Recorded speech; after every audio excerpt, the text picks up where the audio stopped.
വീട്ടിലെ കുഞ്ഞു കുഞ്ഞു പണിയൊക്കെ കഴിഞ്ഞ് ഞാൻ തിരിച്ച് നമ്മുടെ ഫാമിലേക്ക് പോകണം കേട്ടോ. രാവിലെ തുടങ്ങി നല്ല മഴയാണ്. കുതിരാനെത്തിയപ്പോൾ ചെറിയൊരു ബ്ലോക്കൊക്കെ ഉണ്ടായിരുന്നു കേട്ടോ. ഒരു തുരങ്കം മാത്രമേ പ്രവർത്തിക്കുന്നുള്ളൂ, അതിൻ്റെ ബ്ലോക്കാണ്. അങ്ങനെ ഞാൻ തൃശ്ശൂർ KSRTC സ്റ്റാൻഡിലെത്തി. ട്രെയിനിൽ പോകാനായിരുന്നു പ്ലാൻ ചെയ്തിരുന്നത്. പക്ഷേ ഇവിടെ എത്തിയപ്പോഴാണ് മണക്കടവ് ബസ് കിടക്കുന്നത് കണ്ടത്. ഇതിൽ പോയാൽ എനിക്ക് കാർത്തികപുരത്ത് ഇറങ്ങാം. അവിടെ നിന്ന് ഒരു 20 മിനിറ്റ് യാത്ര ചെയ്താൽ മതി നമ്മുടെ ഫാമിലെത്താനായിട്ട്.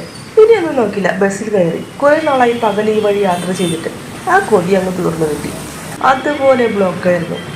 എടപ്പാൾ വരെ വലിയ കുഴപ്പമില്ലായിരുന്നു, പിന്നെ അങ്ങോട്ട് ബ്ലോക്ക്. 2 മണിക്കൂർ വൈകി കോഴിക്കോട് എത്തുമ്പോൾ 4:30. അവിടുന്ന് ഉച്ചഭക്ഷണം കഴിച്ച് പിന്നെയും യാത്ര, പിന്നെയും ബ്ലോക്ക്, പെരും മഴയും. വൈകിട്ട് 6:30 കാർത്തികപുരത്ത് എത്തേണ്ട ബസ് രാത്രി 12 മണി കഴിഞ്ഞപ്പോഴാണ് എത്തിയത്.